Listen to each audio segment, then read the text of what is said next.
this is my third time trying to record this. Before we start the episode, I wanted to take a second to talk about the LA fires over the last few weeks. I am an LA transplant, but I have never felt more at home than living in this city. And it has been heartbreaking to see the damage, pain, and loss caused by these fires throughout the city, especially from the massive Palisade and Eaton fires. By the time this podcast comes out, the flames will likely more or less be under control thanks to the hardworking firefighters from across the continent that came to help us. But the path to recovery and rebuilding these impacted communities, it's only just beginning. And you know what? I think we're gonna be okay.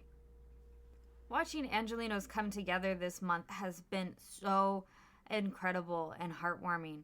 I've seen people compiling lists of victims' crowdfunding sites, people staying on top of what's coming into donation centers and organizing to fill the needs. You know, this clinic is out of things and this one needs it, so instead of going there, go here. I mean, we've seen Paris Hilton at local animal shelters even trying to get pets back to their homes. As horrible as these fires are, it truly does feel like it has been something that has united this city in a way that I have never seen before. We may be a city of contradictions, and sometimes every corner of the city feels disconnected from each other. But at the end of the day, we're all Angelenos, and that is the biggest and most supportive community imaginable. We have been through writer strikes and actor strikes last year, and we came together through that, and these fires are so much bigger than the strikes were, but we'll get through this too as Angelenos. And if you are listening and would like to help, I am adding some links in the episode description where you can donate, and also some resources for those that are impacted by the fires. I will also have a blog post on my site, paranormalpixie.com, with some more information about how direct aid works and those crowdfunding lists that I was talking about a little earlier on. We can rebuild together, and I firmly believe that. With that, let's take an awkward pause for a second, and then we will get started with the PixieCast episode as it was intended to be recorded. Hello, everyone, and welcome to the PixieCast episode 2. My name is Connor, also known as the Paranormal Pixie. This is my podcast. Yay! I realized in the last episode I didn't really introduce myself before I started talking, so I am going to take a second this time to talk about who I am before getting into the really fun story for today. I'm sure you've already noticed. I say a lot of ums, I stumble on my words, I got a little bit of a lisp.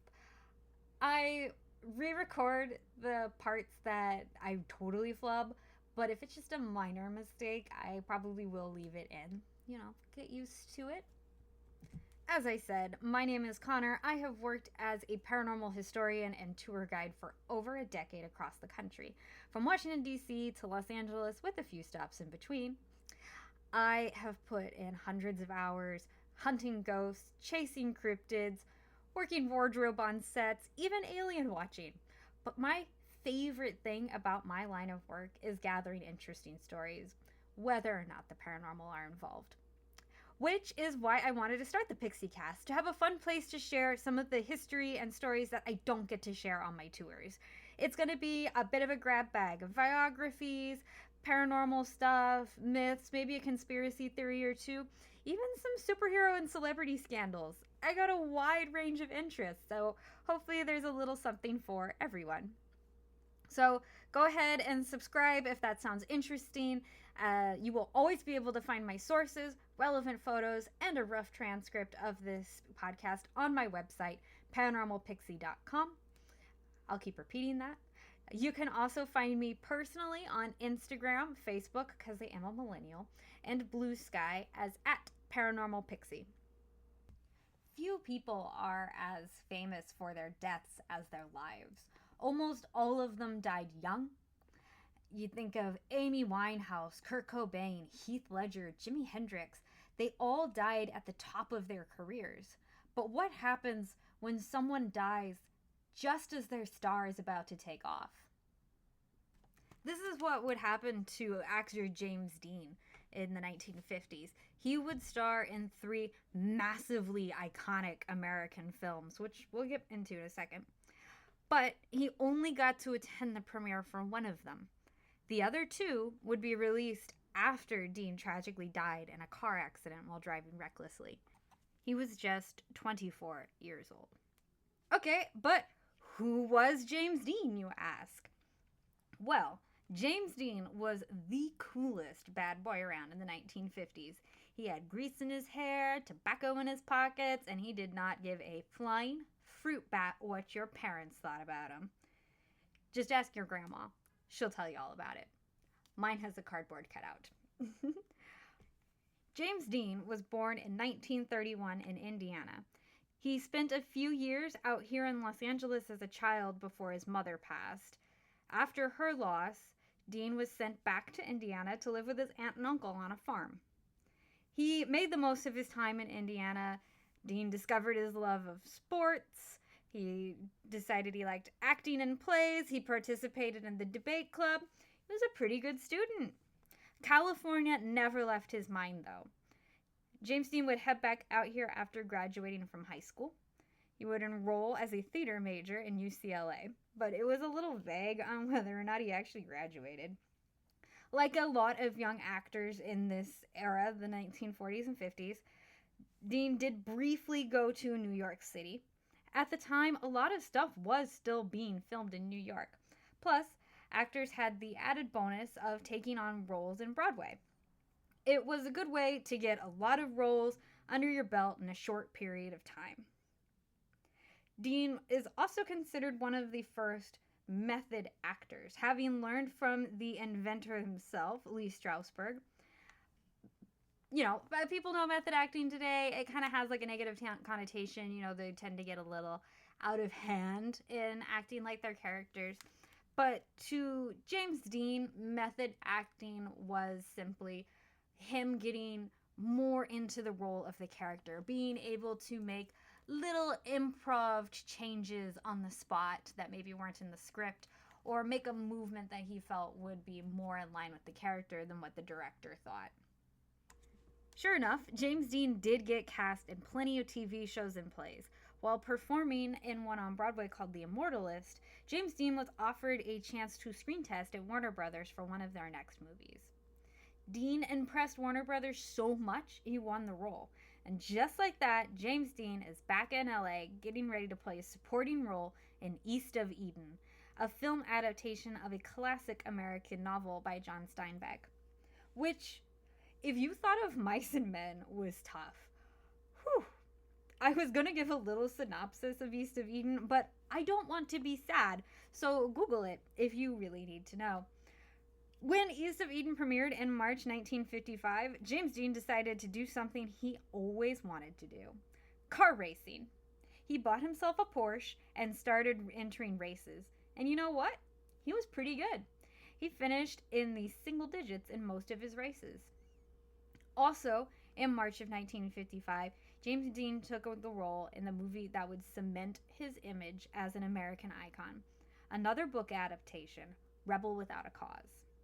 If you haven't seen it and are a film or history geek, I think you absolutely should.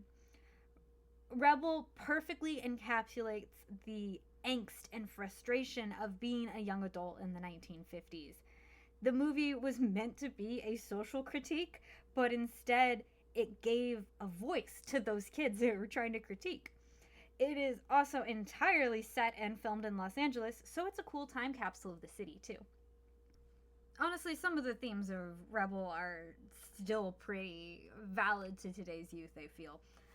You can check it out if you want to. It is on Max right now. That's of January 2025. It is on HBO Max.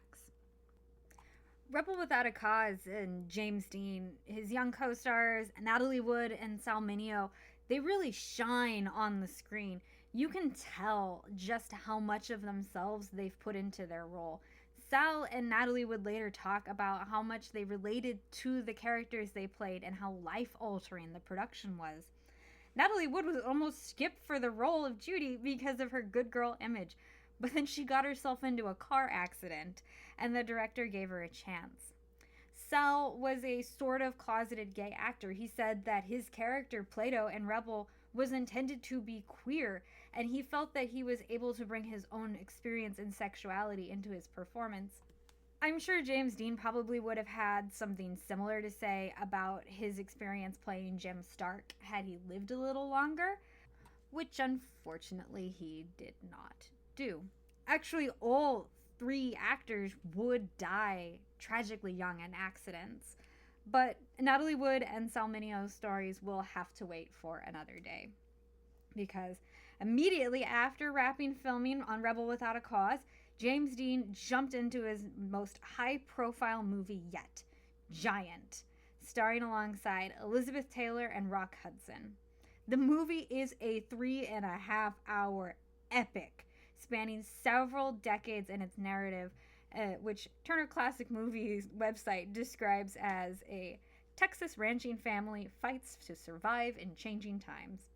It's actually said that James Dean was banned from racing while on production of Giant to ensure that, well, exactly what happened to him wouldn't happen to him while they were making the movie.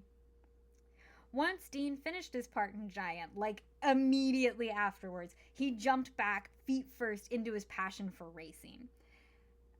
Dean got himself a special customized, newest model Porsche, the 550 Spider, and a truck to tow it to races in on September 1st, 1955. Now, quick little thing about racing. In order to race a car in most competitions, it needs to have a minimum number of miles on the engine. And James Dean's little bastard was brand new. When Dean wanted to enter a race in Salinas, California on October 1st, that meant that he needed to drive his 550 everywhere between now and the race. I know this fact comes up in almost every time people talk about James Dean and his car, but I love it too much to skip. Alec Guinness, the man who would one day play Obi-Wan Kenobi, bumped into James Dean on September 23rd, just 2 days after Dean acquired the 550. Guinness said he took one look at Dean sitting in that Porsche and gave him this grave warning. If you get in that car, you'll be dead within a week. The real lesson of today is not to speed while on backcountry roads. It is to always trust a Jedi's intuition. But warnings be damned, Dean and his racing team set out for Salinas from Hollywood on the late afternoon of September 30th, 1955. The car still didn't have enough miles on it to qualify, so it was decided that James Dean and his mechanic Rolf Wolfrich would drive the vehicle to meet the engine requirements. Following behind in the truck, ready to tow back a triumphant little bastard, was Bill Hickman, a Warner Brothers stunt driver, and Sanford Roth, a photographer. And just like that, James Dean was on the last drive of his life. Here is the timeline of James Dean's final road trip. At 1:15, James Dean and his team leave the auto garage, having prepped everything, headed up to Salinas. At 2 p.m., they grabbed gas on their way out of LA.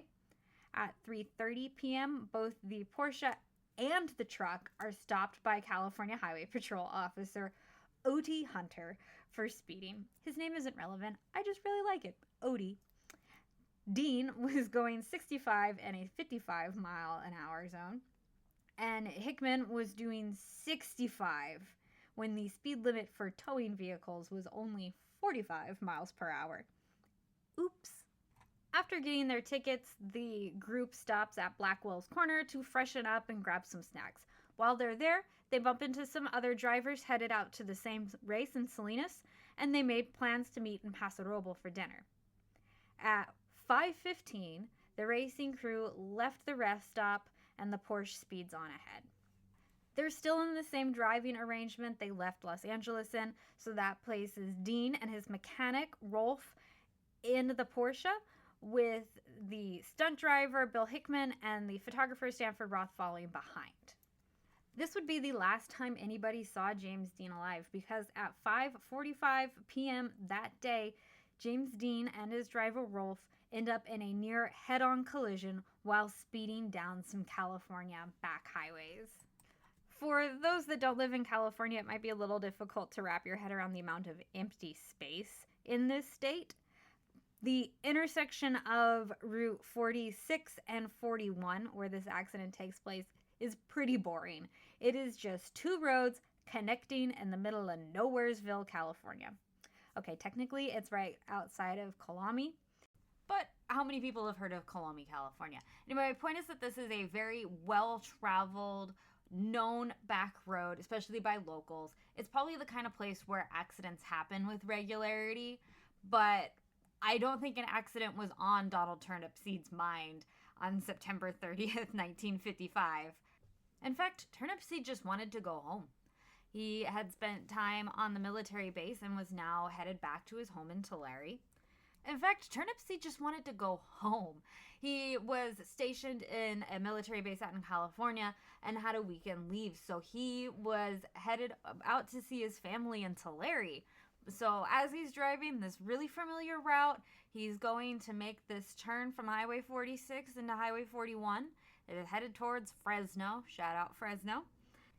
Easy peasy. But what Turnipseed was not accounting for on this evening was James Dean going 85 miles an hour straight down the 46. It is unlikely that Turnipseed even had a chance to see James Dean's car. James Dean was going so fast, and the Porsche 550 was so low to the ground that Turnipseed in his higher up truck probably never saw this thing coming. So despite Dean's best attempts to swerve, at least according to witnesses, the two cars collide almost head on. Rule number one about car accidents is the bigger vehicle usually comes out on top. And the Porsche 550 was built for racing in the 1950s, which means that it was very lightweight and had little in the way of safety features. Its body was actually made out of aluminum. So when this kind of paper doll of a car slams into Turnipseed's two-door truck, which is almost twice the weight of the 550, the Porsche goes flying. One of the witnesses described it as if it was cartwheeling across the road before landing on the shoulder. While Turnipseed's the front end of his truck actually held pretty well, he makes it out of here with just some minor cuts and bruises and probably a concussion. James Dean's car, however, is a mangled mess. The pictures of James Dean's accident are pretty iconic. They're everywhere. I will post them on my site, paranormalpixie.com. If you are looking at the photos, you'll notice that there's just a giant hole in the front of James Dean's car where it looks like a bomb exploded out of it. This is because the engine in this class of Porsche at the time was actually in the back. It was in the boot. So what crumpled into James Dean and his passenger is the entire hollow front end of the car. As messed up as this sounds, Rolf the mechanic is actually slightly better off. He is thrown from the vehicle as it is cartwheeling across the highway and lands in the nearby field. He has tons of broken bones, but he is alive. He's knocked out, he's injured, but Rolf is fine. James Dean, however, is trapped in the 550. His left foot was crushed between the car pedals. In addition to that, he had a broken neck. Both of his arms were broken, and he had a fractured skull. One of the witnesses that was there and helped free him from the vehicle was a nurse, and she does say that she did feel a slight pulse in James Dean as he was being loaded up into the ambulance. At this point, too, James Dean's, the rest of his team in that follow truck had arrived, and Bill Hickman immediately jumps out of the truck and into the ambulance to be transported with James Dean to the hospital. while Stanford Roth, the other person in the follow truck, will stay on the scene. He takes those really iconic photos of the crime scene, and my understanding is that they packed the car up into its trailer as it was intended, and he took it back to Los Angeles. But I was unable to confirm that, but just based on the rest of the story, that seems to be what happened. But back to James Dean, Bill Hickman, and Rolf. They are all in the ambulance. They're kind of in the middle of Nowheresville, California. So it is a 30-mile drive to get to the hospital. At that point, it is way too late for James Dean. He was pronounced dead immediately on arrival at that hospital, but Bill Hickman personally talks about James Dean dying in his arms while being transported, which I can only imagine how terrible that would be.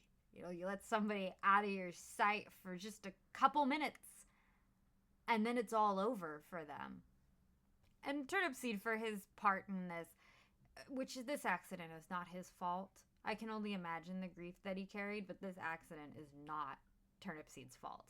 He hitchhikes back home from the accident site to his home in Tulare, which is 98 additional miles. And then he proceeds to never talk about it and go about his daily life, which honestly, respect Turnipseed. That's what I would want too. I don't think I need to really expand on what an icon James Dean became following his death, because, I mean, he's still everywhere. 70 years later, walk into any shop on Hollywood Boulevard, there's stuff for James Dean in there. He is not buried here in Los Angeles. He is actually buried back home in Indiana, not far from where his aunt and uncle raised him. You can still visit it. It's not a private grave. Thousands of people still flock to it every year, especially on birthdays and anniversaries. The section of the highway that the accident happened on was totally redone in the aftermath. The 41 and the 46 no longer cross over in that way, but have their own separate roads. Recently, I understand that it was redone again, so now the roads aren't even close to each other, but I have not personally made the drive up to check that out. There is also a memorial nearby the accident site that you can, stop and get out and check it out. I've done it once, and oh my gosh, the cars whipping by on the freeway.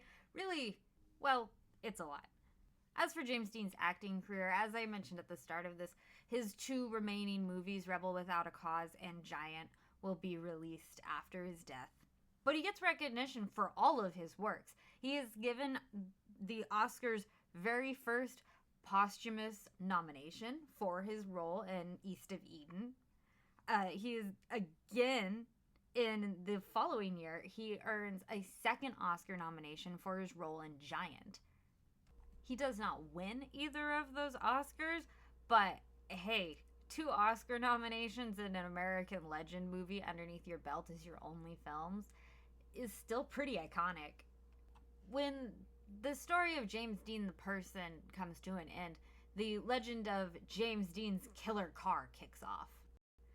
The insurance company, unsurprisingly, declared the 550 totaled and sent the car off to a junkyard. After that, another LA-based racer that had previously raced against James Dean managed to track down where it was taken and salvaged what he could, which was the engine and some parts of the transmission. I remember that since the car's engine was in the back, most of that was still intact. The driver's name was William Eschrick, and he kept the engine for himself. He installs that engine in his own racing vehicle, which was a Lotus. And let me tell you, that there's a picture of it, and it is the most dangerous looking car I have ever seen. Again, pictures of it on my website, paranormalpixie.com. The rumor is, I heard at one point that Eschrick gets in a car accident while racing and dies in it. He is in a car accident while racing after installing James Dean's engine. However, he survives. However, the friend that Eichrick gives the remaining car parts to the transmission pieces and the suspension pieces is not as lucky. That man is a Dr. Troy McHenry. He also had a 550 Spider. He also was already in an accident with it, but this time he had lived and all that he needed was the new transmission pieces instead of getting the factory ones. He installs James Dean's, the little bastard's suspension parts. A few weeks after installing the little bastard's car parts in his own 550, Dr. McHenry dies when he wraps his car around a tree, speeding.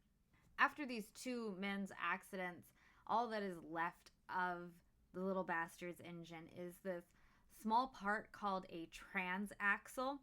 I had to look it up and then ask like 4 people to explain it to me. It is the part that attaches your engine to the axles that drive your car, make your car move. The transaxle is then passed around from collector to collector privately, so we kind of loses track, but we also kind of know where it was. But it finally popped up for auction to the public in 2021. And after a short bidding war, the buyer ended up being Zach freaking Baggins from Ghost Adventures, who bought it for a whopping $382,000, which is vastly above what the appraiser thought it would be going for. Don't worry, I will circle back around to Zach and his transaxle in a little bit. But I want to go back to what happened to the car body. We know that the engine parts were removed, but that still leaves the entire crumpled body of Little Bastard just chilling in a junkyard somewhere. So enter Hollywood car legend and creator of the 1966 Batmobile and a bunch of other iconic, like, classic Hollywood cars, classic TV cars. George Barris comes in. He fished that car out of the junkyard shortly after the accident and sort of fixed it up so that it could be on display at his shop. While researching for this, I came across Lee Raskin. He's not only a Porsche expert, but he's also a James Dean biographer. He thinks that the car that Barris displays is not directly the fixed Little Bastard vehicle. Raskin says that Barris probably salvaged the 2 most recognizable pieces of James Dean's car, which would have been the front of it that had his racing number and then the back boot that had the Little Bastard text on it. He cobbled together the body out of aluminum and plywood to fill it out. Honestly, I think it's impressive either way, if he built it or he managed to salvage it. Regardless of whether Barris Frankensteined Little Bastard back together or not, the curse of James Dean's death car continued. Barris wrote in his memoirs about a few of the unfortunate incidents tied to the vehicle while it was in his possession. I am assuming the witnesses must have wanted their names removed for privacy reasons because Barris conveniently leaves names out of his book. While transporting James Dean's 550 back to Barris's shop, the car apparently fell off of the trailer and broke one of the people that was loading the car's legs, just like James Dean had 2 broken legs after his accident. While the car is on display in Barris's shop, one day a client is looking at it. I'm sure it's a great statement piece to have in your garage. And as this man is staring at it, the car suddenly slips off of its supports and lands on the guy, breaking his hip, just like the passenger Rolf had when he landed in the field after the accident. After Little Bastard attacked a paying client, Barris loaned the car to the city of Los Angeles to tour around Southern California as a warning for other reckless drivers. This is true. You can see it. And the moral was, if it happened to James Dean, it could happen to you. It was hauled all up and down California between 1957 and 1960, and its travels seemed to be fairly uneventful, except for one incident where a teen tried to break off the steering wheel to take it away as a souvenir, and instead he broke his arm doing it. Which, I mean, James Dean did have a broken arm too, so it does still track with the injuries. And then one day, after one of these stops, the little bastard, the 550, is being packed up into its sealed shipping container to be transported all the way from Fresno, California, down to Barris's shop in Hollywood. When it got to LA, however, and that sealed container was opened, James Dean's car was gone. And it has not been seen since. And that's where everything stands today. Little bastard, the 550's body hasn't been seen since 1960, and there haven't been many clues to go off of. Most people think that George Barris made up the curse as a way to show off his Frankenstein 550. And when car nerds started to ask more questions about how he did the repairs, he just decided to make the car disappear instead of answering some questions. But if that's the case, how come not one single piece of the car has been seen or found? I can't imagine that it's easy to disappear a car like that without at least somebody catching on or knowing something.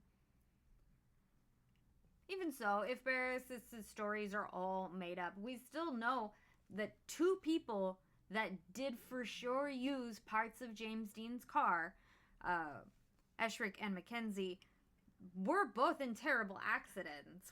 One of them was severely injured and the other died. So I do feel like a curse can be in play with this. So Zach Bagans owns the only known, currently available piece of James Dean's car. And now you're going to learn a little bit of my personal gripes with Zach. The Ghost Adventures host has a haunted museum out in Las Vegas, which you can go visit. That is where he displays a lot of haunted objects, and James Dean's car piece is now one of them. Zach likes to display all of these haunted objects in the most sensational way he possibly can, and it really frustrates me and it feels disrespectful. And for those of you that aren't familiar with Ghost Adventures or Zach's tactics, I suggest you just go and watch an episode. Any episode. And come back to me and tell me what you think. The James Dean display goes along with everything else in his museum, like I said, just displayed in the most scandalous way it could. But the James Dean one is a little funny because Zach attaches again, it's called the transaxle. It is this tiny piece of the car compared to what the 550 was to begin with. So in order to display it, Zach has added the transaxle to the axle of a car that is very clearly not the 550's car axle. It's comical. It looks like a cartoon car on the display. Anyway, I'll get off of my soapbox. I did post a picture on it on my website, so you can go and see that if you want. I want to say, when I started out on this project, I firmly believed that James Dean's car was cursed. I really did. I had heard George Barris's tales and went, yeah, that sounds like a car they named the Little Bastard. Of course it's still out there hurting people. It wasn't until I started to take a closer look into the accident itself that the wheels on the haunted car kind of fell apart. I won't lie, I was super disappointed to learn that it wasn't really true, but it was impressive. The car guys, they knew exactly what they were talking about. They got really in the weeds about the weight and the speed of James Dean's car versus Turnipseed's car, and it was really hard to parse through and condense down into this episode. So thanks, Dad, for listening to me ramble through this and helping me pick out what was important. And Thank you also for my partner for telling me what all of the car parts were. So, back to the experts that I researched for this. Lee Raskin was great. He's a Porsche and James Dean expert, as I mentioned.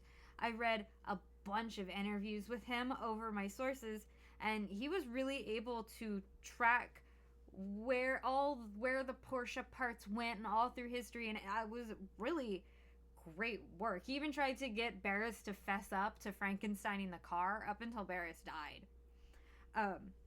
And with those thank yous, thank you for listening and spending some time with me. I have listed all of my sources along with a rough transcript of this and some relevant images. Just a heads up, there's going to be wrecked car photos, but there are no bodies. You can find those at paranormalpixie.com. I really hope you had a good time. Maybe you learned something. I still haven't figured out a good sign off for this. My audio is a little bit better. I know. I hope you appreciate it. I know that there's still a lot of background noises. As I mentioned, I'm in the middle of Los Angeles. The fires are still ongoing. So there is nothing but helicopter activity flying back and forth, which is what we want. It's a good thing. Thank you for all of the firefighters that are out there doing their absolute most to keep Los Angeles safe. Back to me. I'm Connor. I'm the Paranormal Pixie. You can find me on Instagram and Blue Sky as @ParanormalPixie. I am so happy to have a way to share some of my favorite stories. I am really glad to have you listening. So whatever you were working on while you were listening to me, I hope that it turned out really well. I'm not sure what my next episode is going to be on, but I do hope that you join me. I'm going to try to have guests. I wanted to have a guest for this episode, but with the fires going on, it didn't seem right to try to pin somebody down to record something with me. But hopefully I'll have some soon, and I will start promoting topics a little early beforehand too. Also, a reminder that I set up some resources and some places that you can donate to if you have been affected or want to help people that have been affected by the fires out here. If to anybody's still listening, thank you for listening to me ramble, and I hope you have a really good day. Stay safe. Bye.